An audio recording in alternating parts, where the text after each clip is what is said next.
This Civic Media podcast is sponsored by UW Organ and Tissue Donation. Organ donations are desperately needed, and now is the right time to become an organ donor. Talk to your family. Get the dot. Save lives. Go to heroicdeed.com. This is your WLAK Daily News Roundup for Lake Air, 107.5 FM and 1260 AM in Amory. For WLAK News, I'm James Kelly. Former President Donald Trump will be returning to the White House after a strong showing in battleground states that he lost in the 2020 election. At around 4:30 a.m., the state of Wisconsin was called for former President Trump to give him the 270 electoral votes needed to return to the Oval Office. At the time the race was called, the former president had garnered just shy of 50% of the vote, with Vice President Kamala Harris finishing with about 48.5% of the vote. The difference between the two was only about 33,000 votes, with about 30,000 votes going to third-party candidates. The former president spoke to his supporters in Florida a few hours before the Wisconsin race was officially called, declaring victory when it became clear that he would win the state of Pennsylvania. After losing Georgia and North Carolina earlier on election night, Vice President Harris's only realistic path to the 270 electoral votes was through Pennsylvania, Michigan, and Wisconsin. The former president also had a strong showing in Michigan, claiming the blue wall that was essential for President Joe Biden's win in the 2020 election. Vice President Harris won decisively in Milwaukee, Dane, La Crosse, Douglas, Bayfield, and Eau Claire counties. Despite the strong showing in those highly populated counties, she still fell short of Senator Tammy Baldwin's total by a few thousand votes. The campaign spent a great deal of time in Wisconsin, visiting Eau Claire right after announcing Minnesota Governor Tim Walz as the vice presidential nominee and visiting Milwaukee in the final days of the election. Wisconsin Senator Tammy Baldwin has declared victory in a tightly contested race with Republican challenger Eric Hovde. Senator Baldwin had been trailing Hovde for the majority of election night, but took the lead with late results from Milwaukee County. Baldwin garnered about 70% of the vote in Milwaukee County and over 75% of the vote in Dane County. She finished with a little over 49% of the total statewide vote, while Hovde finished with about 48.5%. About 70,000 votes went to third-party candidates. Senator Baldwin's campaign placed a heavy focus on improving the economy for middle-class families and supporting farmers across the state. During her only debate with Hovde, his lack of knowledge about the Farm Bill caused waves amid the agricultural community. Baldwin was not only involved in the crafting of the last Farm Bill, but spent a lot of time campaigning in rural areas to connect with those farmers and find out what they needed to improve their financial situations. Hovde's campaign focused on inflation, immigration, and deregulation. In a statement early Wednesday morning, Baldwin said it was clear that the voters had spoken and her campaign had won. She said Wisconsin voters had rejected the billionaires and special interests in the race looking to buy their way to power and vowed to continue fighting for working-class families and farmers. At the time that Baldwin released the statement, the race had not been officially called. Senator Baldwin outperformed Vice President Kamala Harris in the statewide vote totals by a few thousand votes. With Election Day in the rearview mirror, residents of Wisconsin's 3rd Congressional District look poised to keep Congressman Derek Van Orden in office. The race for the 3rd Congressional District was by far the closest race of any Wisconsin district, with Van Orden earning about 51.5% of the vote so far over Democratic challenger Rebecca Cook's 48.5%. In total, over 400,000 votes were cast in the election, with Van Orden winning every county in the district except Eau Claire, La Crosse, and Portage. Van Orden's win was nearly identical to his win in 2022, with about 80,000 more voters casting ballots. His campaign mainly focused on inflation and immigration, issues that were widely considered as two of the top concerns for voters across the country. Rebecca Cook's campaign emphasized similar economic issues as well as expanding access to health care and targeting corporate price gouging.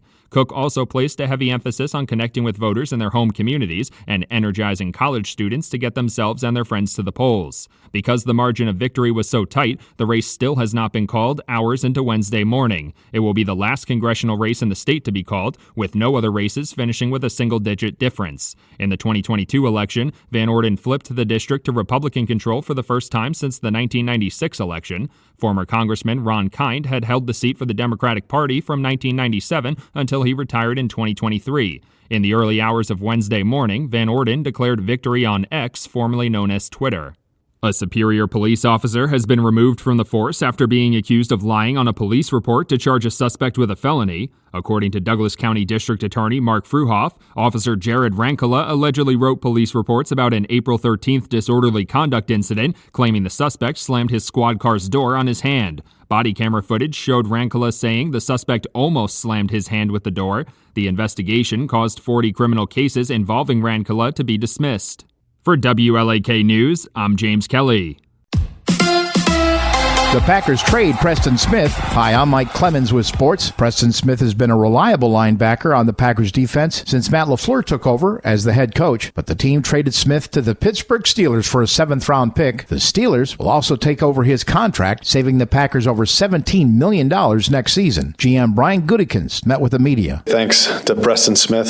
2019, that was we signed 4 guys, and for him to be, here still 5.5 years later, and he's done a lot of good things for us. I'm really appreciative. Played a lot of good football for us, won a lot of games, and I wish him nothing but the best moving forward. NBA, the Bucks are back in Milwaukee tomorrow night to host the Utah Jazz. Both teams off to poor starts, each with a win-loss record of 1-6. The Badgers men's basketball team hosting Montana State tomorrow night. Wisconsin with an 85-61 win over Holy Cross. Forward Nolan Winters on all the new players on this year's roster. That's just college basketball now. Everyone's got new pieces, and it takes time to learn from one another and learn how just chemistry, how one plays. But I think where we're at now, obviously like with JT, X, we're learning and, practicing every day, open gyms in the summer. That helped a lot. So I think this game was a step in the right direction for sure. With sports, I'm Mike Clemens.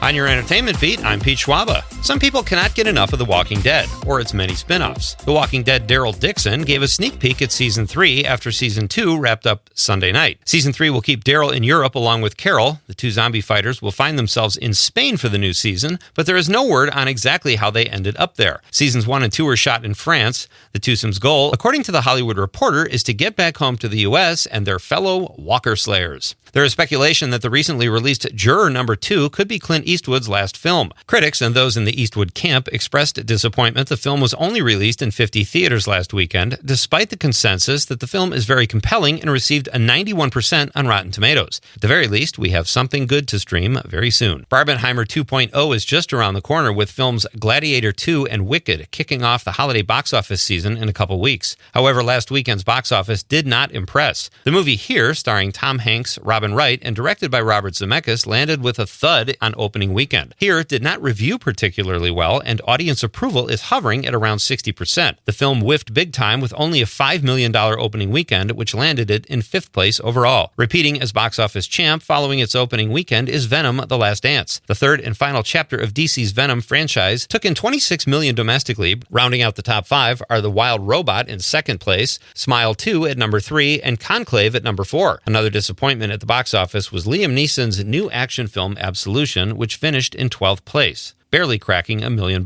Martha Stewart might be dealing with a hangover due to her displeasure with her biopic Martha on Netflix. While promoting her new cookbook during an appearance on a game show similar to Family Feud, she took a shot at Ryan Reynolds. When asked which actors she would like to hang out with in real life, she listed George Clooney, her pal Snoop Dogg, and Brad Pitt, but made a point to say Ryan Reynolds is not funny in real life, adding that he is very serious. She also acknowledged her comments might not go over so well since the two are neighbors in real life. Despite the final season of Succession bringing Kieran Culkin his first Golden Globe Award, the actor has still not seen the series finale. In a recent appearance on The Late Show with Stephen Colbert, Culkin said he missed it because he was in Poland filming a movie and then went right to a vacation with his family. The actor told Colbert he knows what happens, but just sort of missed his chance. If only there was a way he could still watch it. For more showbiz fun, tune in to Nightlight with me, Pete Schwaba, weeknights from 6 to 8 p.m. on the Civic Media Radio Network. A little patchy fog in a few spots this morning, otherwise mostly cloudy today with a high in the low 50s this afternoon. Tonight, partly cloudy, a little more patchy fog possible, our low in the low to mid 30s. Tomorrow, it'll be mostly sunny with a high in the low to mid 50s. I'm meteorologist Sean Cable. Current temp now 37. That's your WLAK Daily News Roundup from Civic Media. Subscribe to this podcast on Spotify, Apple, or wherever you find your podcasts. Find more news at lakeair.radio. The national news cycle never stops, but but it can be hard to find news about your local community. Civic Media is dedicated to providing quality local and state news coverage across Wisconsin. With the Civic Media app, you can get notifications about local stories that matter to you and your community. Find the free Civic Media app in your phone's app store and choose notifications from the menu to tell us what kind of news you want to hear about.